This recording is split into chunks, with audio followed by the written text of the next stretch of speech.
Hello, you wonderful people, and welcome to another episode of Super-Fanta-Fi.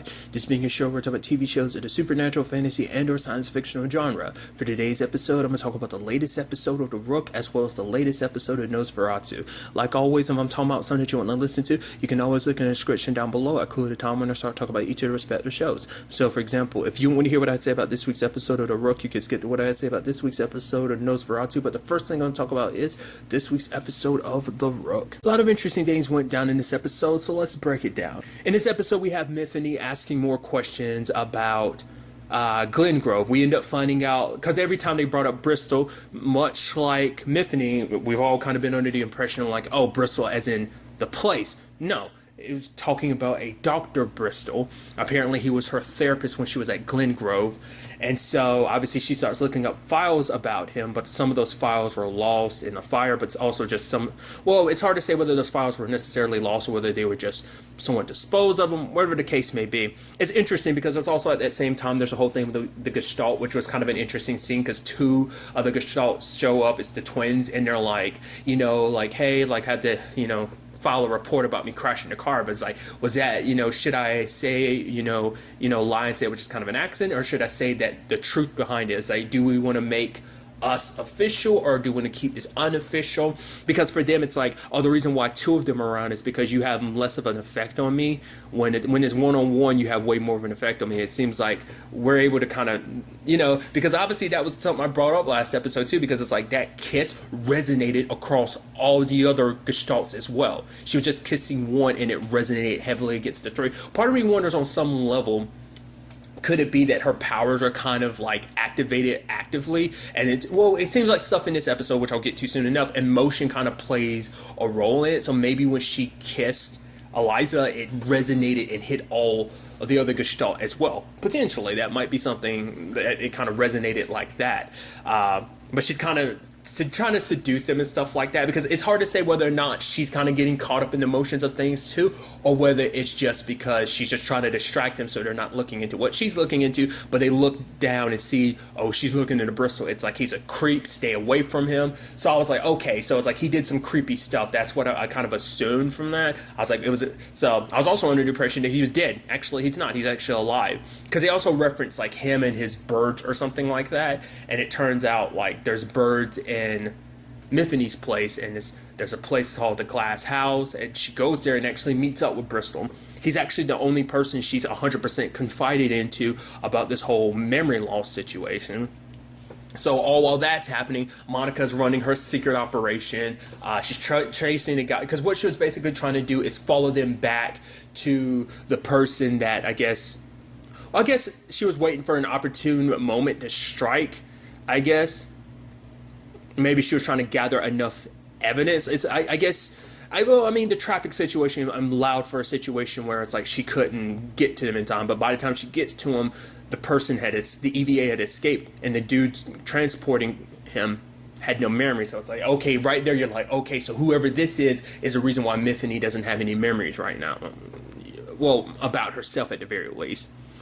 So that was interesting. I also like the game that kind of turns into with a Gestalt, because it's like, oh, the only reason why you're ahead of us is because you were protecting your boyfriend. Because for her, it's like, oh, they're like, you should have turned to us. We could have been helpful. She's like, really? What she was saying, like, you fucks are so far behind. But that's because she was hiding information from them. And I think that's what kind of struck them, because it's like, we're supposed to be the ones that are kind of on top of everything. But for us to kind of be so far behind in this, it kind of made them go, shit. We're not doing our job. We're not doing what we're meant to do. And it's so interesting because it took Monica kind of prodding that in front of their faces, because she's being like, no, Marcus wasn't a bad guy. He wasn't actually a vulture. He was undercover, working this angle. But they're like, oh yeah, kidnapping, selling, EVA sounds just like a vulture, so. But they end up letting her tag along. And that leads to an interesting conversation in itself, because there's a whole situation of like, why do you pretend that you all have different taste in coffee and stuff like that, and in actuality, you're all kind of the same one person, so you all have the same taste? It's like, well, we do that so people don't feel as weird around us. That way we can also blend into a crowd and whatnot without really kind of standing out too much. And she's like, yeah, don't do that because it's creepy, so you don't have to do that for my benefit. And they're like, noted. So I thought that was kind of interesting.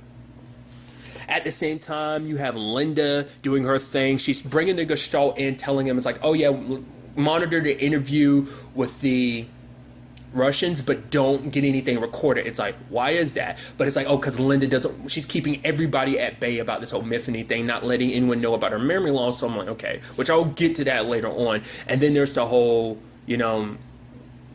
one of the Gestalt, it's like, why are you keeping why is that? It's like, why are you asking questions? She quickly avoids the question by asking another question. Now, that was kind of interesting. It's like, well, I get it. You're trying to protect Mythony. Didn't understand why, but like I said, we'll get to that soon enough. I love that Conrad starts asking questions because he's like, why do you think they came after you, Mythony? She's like, in all honesty, I could say, I don't know.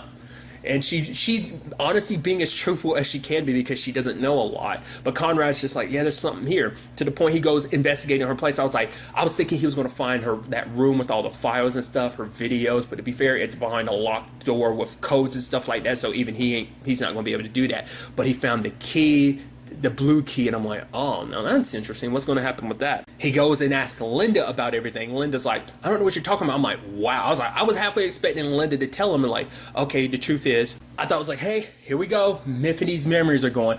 But no, she straight up's like, I'm telling you all I know, Conrad. It's like, he even admits like, oh, I broke into Mythony's place. And it's like, she's like, why would you do that?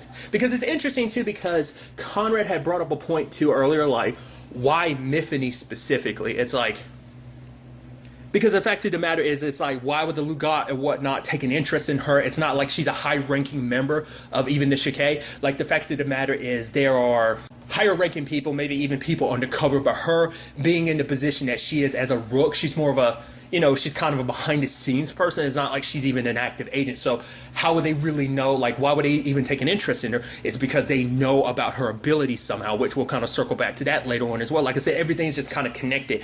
So fascinating. But obviously, Conrad, you can tell, does not believe Linda about, it's like, yo, we work together, we're professionals. Like, okay, just tell me what's up. So Conrad kind of takes it into his own to go to the Legat bank, opens up the box, and he sees the money, the passports, and a video.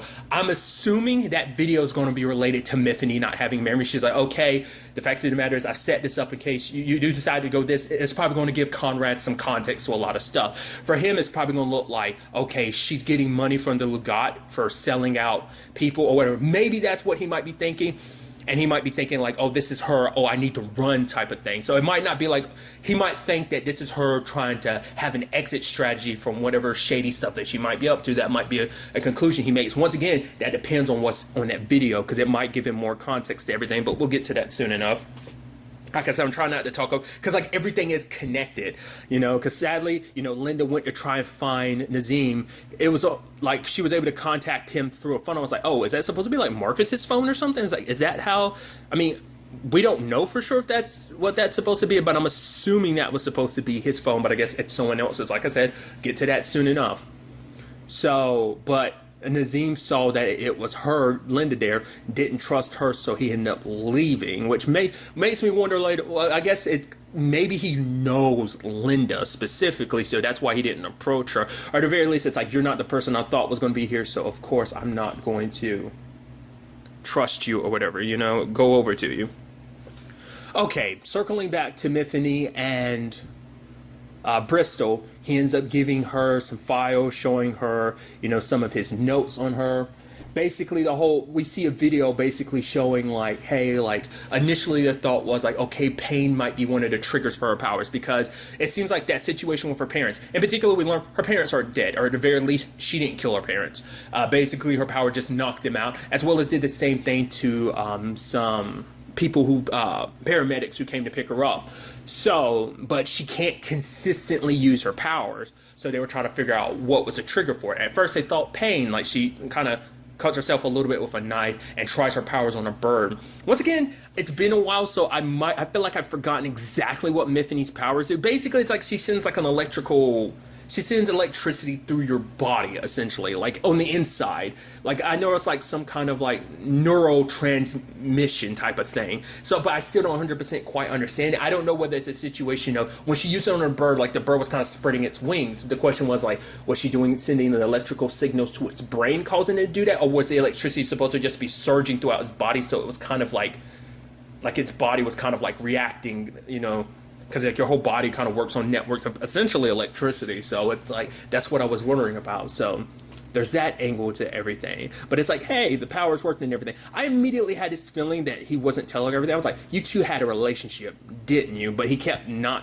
saying anything. So I was like, okay, something's up with that. But I was like, because I was thinking like, oh, something a little, especially because it's like, when he made the reference at that point, he was like, Linda is the one that told me I should take this job. He's like, I should have just been your therapist. I was like, at that point, I was like, wait, is Linda? Wait, you're saying Linda kind of set that situation up? He kind of explains it later on, but I guess Miffany never really caught that. It's kind of weird, but she does later on. Like, but that was already after they had sex. And that's so interesting too. Amongst anything, stuff with Bristol is the only thing that ever triggered any memory. Like prior to this, nothing triggered any memories for her except for this. But I guess it's because there's such an emotional connection there that it kind of broke through whatever is blocking her memories. Hence, I guess, once again, what's happening to her memories isn't permanent. It is only temporary. Maybe, like I said, I was confused on that part. But what's interesting is we learned what the Bristol incident was. They had a fight, and basically her powers, she exerted powers like she had never showcased before, basically kind of similar to what happened on a bridge, and ended up, starting a fire. It was an older building, kind of caused a bit of an explosion. So should have figured as much. But I was wondering exactly what was going down with that whole situation. But nevertheless. Now, the real interesting things then start trickling out. Like, once again, Linda's the one that set everything up. Like, the reason why they had their big fight is because of the whole conversation of he was married at the time, they were having an affair, and it was that complicated thing of like, well, you were my patient, so I felt wrong about that. And that conversation of me leaving my wife was why we had the big fight. On the other end, well, because I guess the truth never came out to Miffany before. Because Miffany had wrote herself a letter being like, yo, turn back, don't go down this road, trust me. But Miffany had to know anyway. Well, the whole reason why is because it's like, oh, there's nothing but heartache this way. I'm wondering, but what I just said, I'm curious, did the original Miffany know about Linda being the reason why everything was set up? I don't believe so, because Miffany left videos being like, yo, you can trust Linda. If you knew that, if original Miffany knew that, then like, there's no way she would have went down that path. Which is so interesting to bring up the whole thing of like original Miffany versus Miffany now, because that was a whole conversation in itself, because Miffany feels like if she doesn't learn who she is, who she was, your experiences make you who you are, and without those experiences, without those memories, it's like I might as well be dead. But it's like, no, you're here in front of me. Bristol's like, you are Miffany. I know you still. Obviously, you because it's a very existential thing of like, your memories are what make you who you are, and without them, can you even say you're the same person anymore? The Miffany that's in front of us isn't the same Miffany that she was before, even though she's grasping to be that person, find out who she is. But learning about everything, once again, like I said, it just seems like she knows stuff now that the original Miffany potentially didn't know, like the whole Linda thing, which was interesting. Linda set that whole thing up because Linda saw how her powers amplified because when she was around Bristol, because there was something there beforehand, and then he kind of was put in a position to be like, yo, make things kind of escalate more. It was all an experiment to kind of showcase what she's fully capable of, tying that all in with the whole Linda going to someone she has locked up and being like, okay, I told you, you get Miffany, I get Nazim. And it's like, there you go. So Linda is the one she shouldn't trust. Once again, like I talked about that before, I should have like held on to it, but Linda knew immediately, like, oh, you don't have any memories. Like, who would jump to that conclusion? No one would go like, oh, you don't recognize who I am, so your memories are... No one would jump to that conclusion. It's just like, oh, are you okay? Like, what's wrong with you? There might be, because the Gestalt didn't jump to that conclusion. Even with being as observant as they are, they didn't recognize that. But still, So that's why it should have been clear to me. She knew that her memories were going, and maybe Miffany will piece that together next time. I don't know. But anyway, it's like, why would you do that? Someone that you're supposed to be taking care of and stuff like that. She trading Miffany for Nazim for whatever reason. I mean, I guess because his power is he can wipe minds, memories, so I guess that's important. I mean, that could be utilized in many different regards, but to betray the person you care about most, maybe that, that's probably why she wiped her memories, because it's like you want her to be kind of like a mindless tool, essentially. That's the whole thing of like, oh yeah, once you guys have her, you can forge her to be the weapon you want her to be, you know, or she can be whatever anyone needs her to be, which is kind of, once again, twisted. You're doing that to someone that you supposedly care about, that you've been a big part of their life. You would do this to her, you know? And it's just kind of like, whoa, now it explains even more so why you're reluctant to tell anybody. That you're not protecting Mythony, you're protecting yourself. Because if anyone else starts investigating this stuff, it might lead trails back to you. That's what this is all about. So that's interesting, kind of us knowing something. But now Mythony knows she can't trust Linda, even though she doesn't know why 100%, doesn't know this angle. She knows enough to be like, I can't trust Linda because she set everything in motion. So that's really interesting. We might even see a situation where it's like Conrad might confront her, and Mythony might be like, all right, I can confide in you because I know, you know, that you're someone. I mean, she might still be on a, I don't know. Once again, she don't know who to trust or not. So I am curious about that. There's also the whole situation of like, what about Bristol? He knows that she doesn't have any memories and stuff like that. Linda might find out that Mythony went to visit and like, whoa, what did you tell her? All we know, Linda might end up killing Bristol to kind of cover it up, to make sure that he doesn't go to her about any more stuff. Who knows? I am so interested to see ultimately where all this ends up taking us next episode. Could we get that craziness at the end where we have Nazim coming to visit Mythony herself, and he's like, oh, I'm the one that took your memories, but like, why turn to her? Maybe it's because he saw what happened that day. Maybe he was kind of forced to take her memories that day at the bridge, and it's like, okay, like maybe that whole situation was meant to be a showcase of like, hey, this is what her powers are like. But to be fair, once again, it's the whole, or maybe the Bristol incident was enough to show what she was capable of doing. So it's like ever since then, like Linda's kind of been showcasing like, oh, look at what she's able to do. Maybe not. Maybe someone in the Lugat had reached out. Whatever the case may be, I'm very interested to find out Linda's reasoning behind all of this. And also, why didn't Nazim come to her amongst anyone? Even the lady that's being sent, it's like, oh, I'll get Nazim. He's someone that trusts me. It's like, who are you to him? Why would he trust you? I guess maybe that's why she was hot. Then does Nazim work with the Legat or something like that? Like, what is that? Is it a situation where Nazim has wiped everyone's memories? Like, is it? No, because if he wiped everyone's memories, they wouldn't. I'm about to say, like, has she used Nazim in the past or something? Hence why Lydia showed up. But Linda showed up. Maybe like her and Nazim know each other, and maybe he's done, like I said, done stuff for her in the past. Hence the whole Mythony situation. But maybe it was a whole trade situation that was happening, and in that moment, Nazim, who was panicked, ended up grabbing her, and because it seems like the moment you touch him, either it's kind of like a subconscious thing, he ends up wiping your memory, because it seems like it's emotion that drives a lot of people's abilities, because Mythony's abilities seem like they're driven by emotion, like strong emotions, whether it be fear or love or anger, seem to trigger her powers and, you know, kind of fully showcase what they're able to do. Because it turns out the whole, like, cutting herself thing wasn't just some process that, like, oh, she was dealing, well, it was probably her one way of dealing with things, but it was also, like, it was meant to make it so she wouldn't feel emotions. It was supposed to kind of numb her because her emotions were the trigger of her ability, so she didn't want to ever trigger stuff like that again because she hurt people. And even, you know, this Mythony, it's like, every time I turn around, it's like, my powers are hurting more and more people. It's like, you know, she kind of looks at herself like a monster. So it's also interesting because either way, like, obviously the Gestalt and Monica are closing in on Nazim, or at least they were. So it's gonna be interesting to see, like I said, where all this takes us going forward into the next episode. And now moving on to this week's episode of Nosferatu. A lot of interesting things went down in this episode, so let's break it down. First and foremost, there's the whole Maggie situation.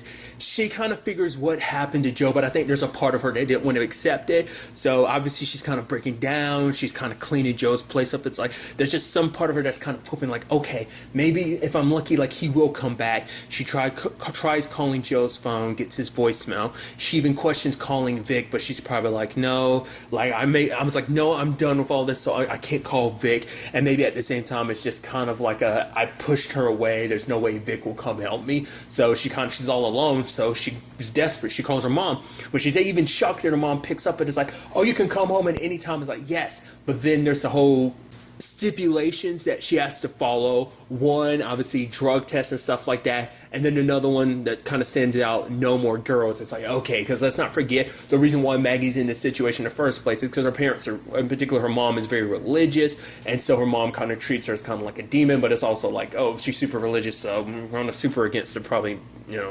Maggie being gay and everything. So now Maggie's just kind of broken down because it's like she has no one. So she kind of goes out and kind of parties it up a little bit because I guess that's why she did what she did before, I guess. Because Joe had mentioned it last episode about how the whole situation of he had seen Maggie kind of like fall apart, kind of get caught up in all that like drugs and stuff before. I was wondering what the story was behind that, but now with the context of like, okay, fully exploring the family situation, it should have made more sense then, but now it makes even more sense now. Like, it's probably her family situation kind of being, like ostracized from her family. That's probably when a lot of that stuff happened. Probably Joe came into her life and kind of helped get her on the right path, and now he's going just like I said, she's just alone right now, which that's kind of an interesting element because that applies resonates throughout the episode in many different regards, but we'll get to it soon enough. So obviously other things went down, like obviously, well, it's kind of interesting because you have Vic being on the opposite of all that because her and Craig get together. Then it turns out, Vic got accepted to the art school she was going to. She tells her mom. Her mom's halfway excited. You're like, yeah, you don't seem all that psyched. It's like, why not? And then later on, certain things, even before you get to the thing at the end, you kind of pick up the context of like, okay, you don't want your daughter too far away because you're very overprotective. Like, it seems a little assholish because she's trying to, like, the way her mom goes about it being like, oh, you're not a part of this world, like how the other half lives, the kind of richer people.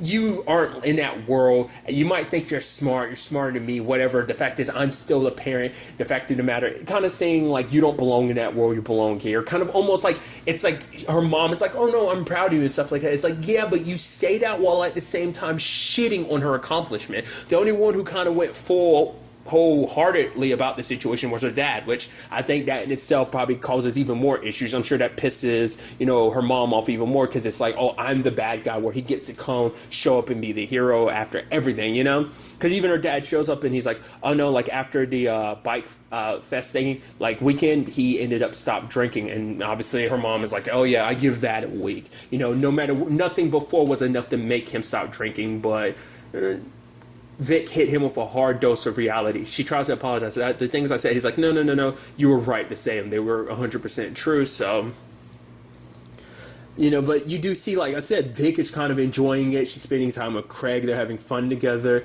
and everything. But then, like I said, things kind of get soured because of her mom.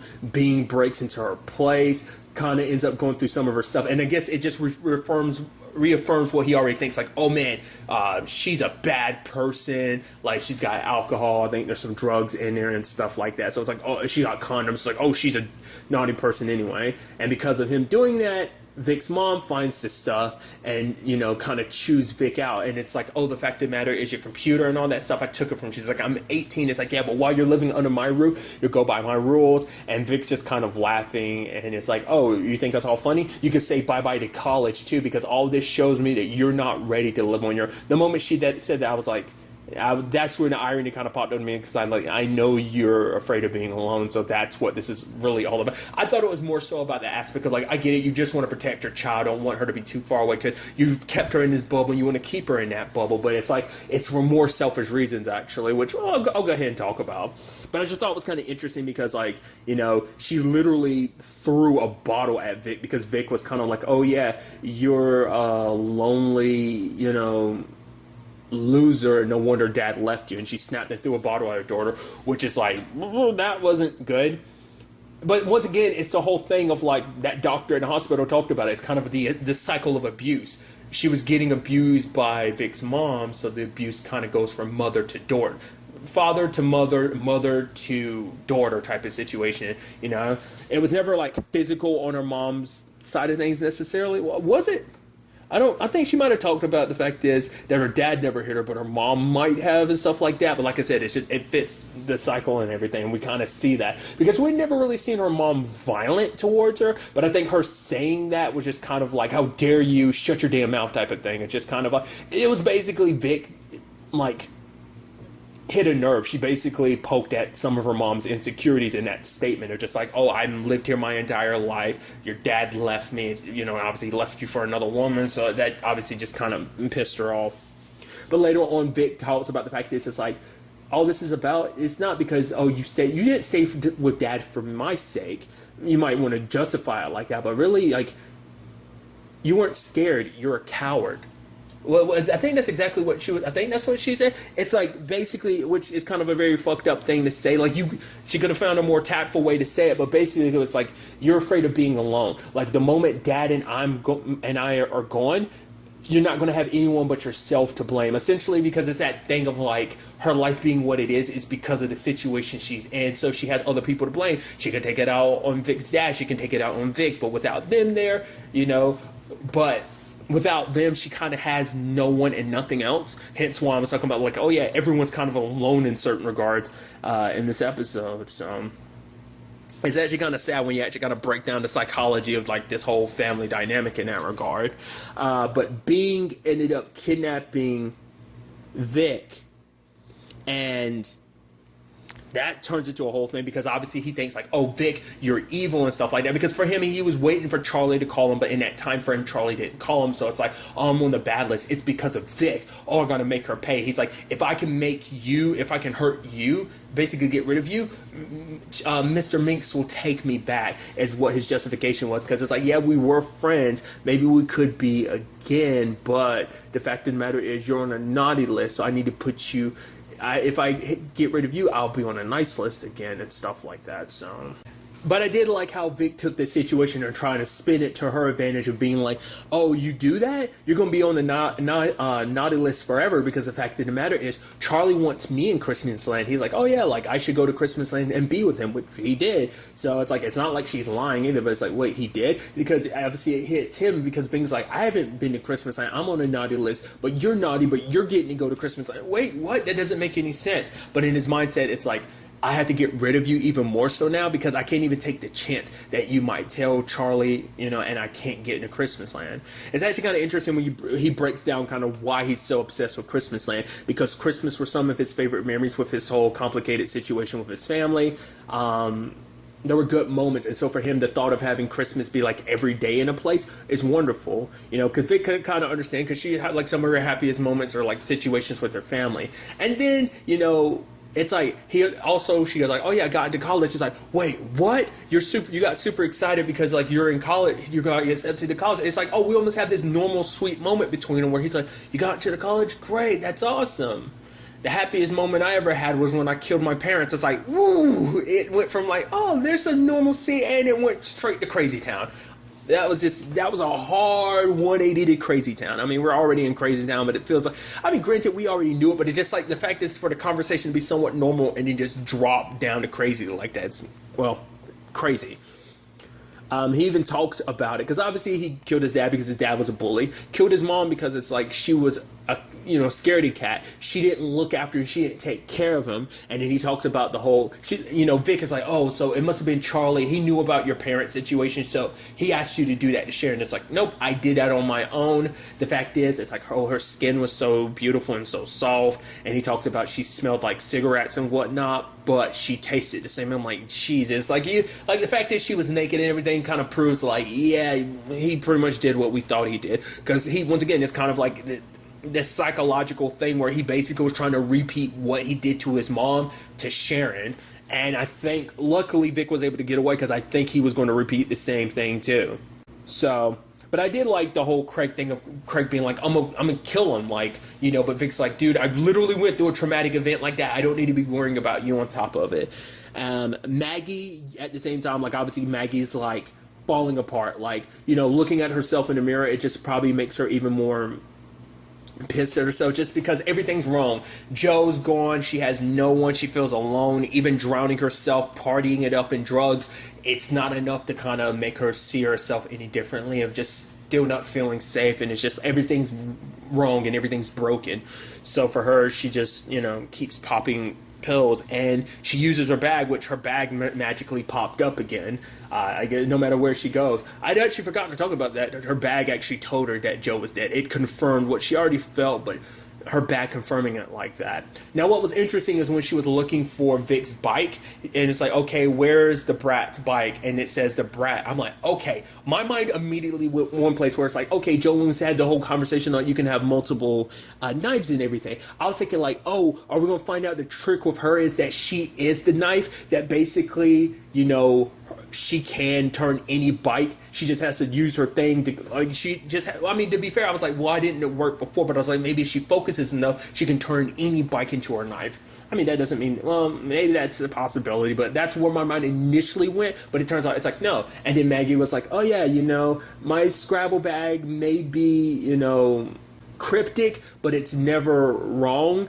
Moms, on the other hand, they lie, claiming to do everything to protect you. Hence, you know, obviously making parallels between Maggie's mom's situation and everything with Vic's mom. And, you know, Vic confronts her mom, and her mom had stashed her bike. I guess there was some part of her that just, because I guess the bike represented, you know, her slipping further away and me becoming more and more alone, because, you know, I think that's what the bike represented. And I think she couldn't bring it. She knew how important it was to Vic, so she couldn't, like I said, it seems like it's a mental thing, kind of like a psychological thing of like, I'm going to get rid of the bike because, oh, she's going out here doing all this stuff. But it's more so like, you know, the more free range she has, the further she gets away from me. So it's like, I'm taking the bike because like, oh, she's going off doing drugs and stuff like that. But psychologically, it's like, oh, because if she doesn't have this bike, she can't go anywhere. She has to stay here with me forever.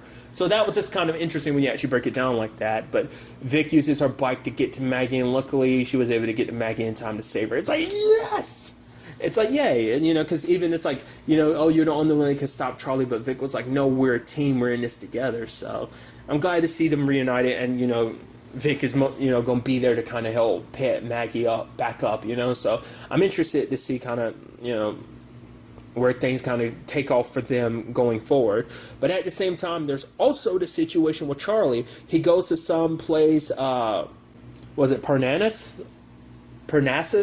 Either way, it's a bar. He goes in there. Everyone sees who he sees. It's Charlie, and they start leaving. My initial thought was like, okay, are they all?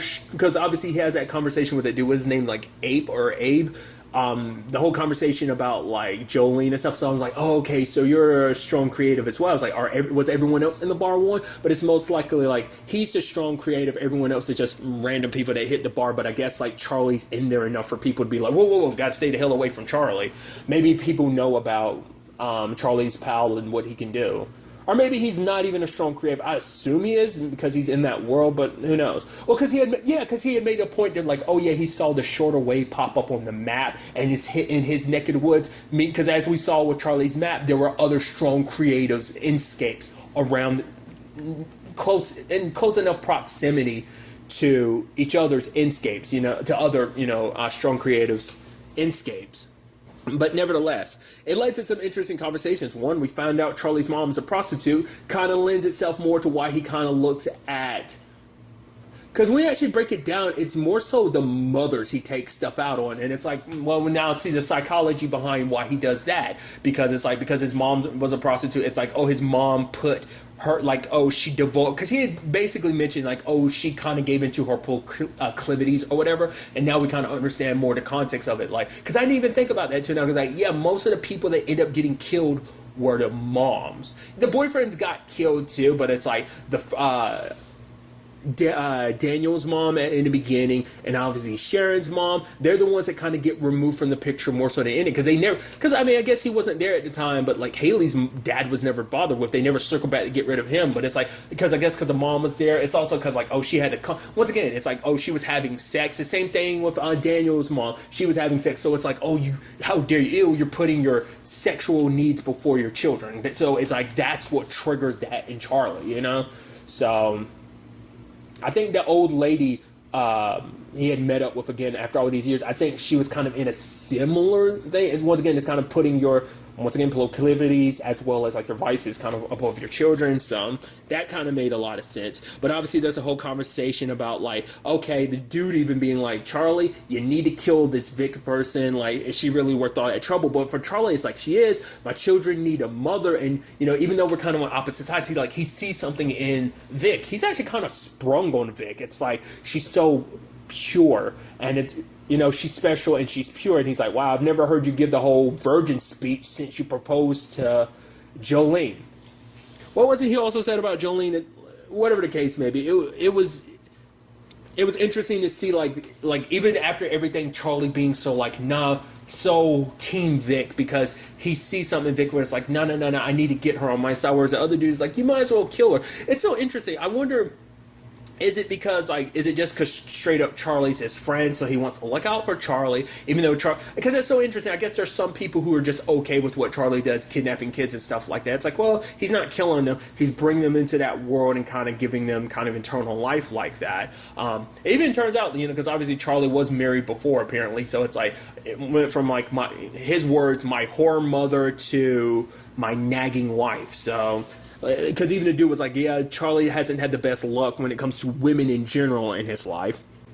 It's like, okay, so what are you going to do? Like, if the bells of Christmas Land don't entice her, then he's going to ring the dinner bell, and obviously what happened to Joe is going to happen to Vic, potentially, so that's definitely interesting. I wonder what else it is about Vic. I guess like Vic's shorter way could work well with what he wants, taking children and stuff like that. Like if the need came, like their inscapes kind of collabing could work together in tandem. I guess maybe that's what it is. He sees something special about Vic. It's interesting, too, because he even makes reference to, like, Jolene never saw his inscape. She heard about what he was doing, and she was okay with it at first, but then she kind of backed away. It's like, if Vic sees my inscape, I know she'll be okay with it. She'll jump to be these children's mother, so... Like I said, some very, very interesting developments. I'm very curious to see ultimately where this all takes us going forward. But really, that's all I want to talk about. Till the next time we meet, be happy, be safe, live life to the fullest, and enjoy it. Good day, and goodbye.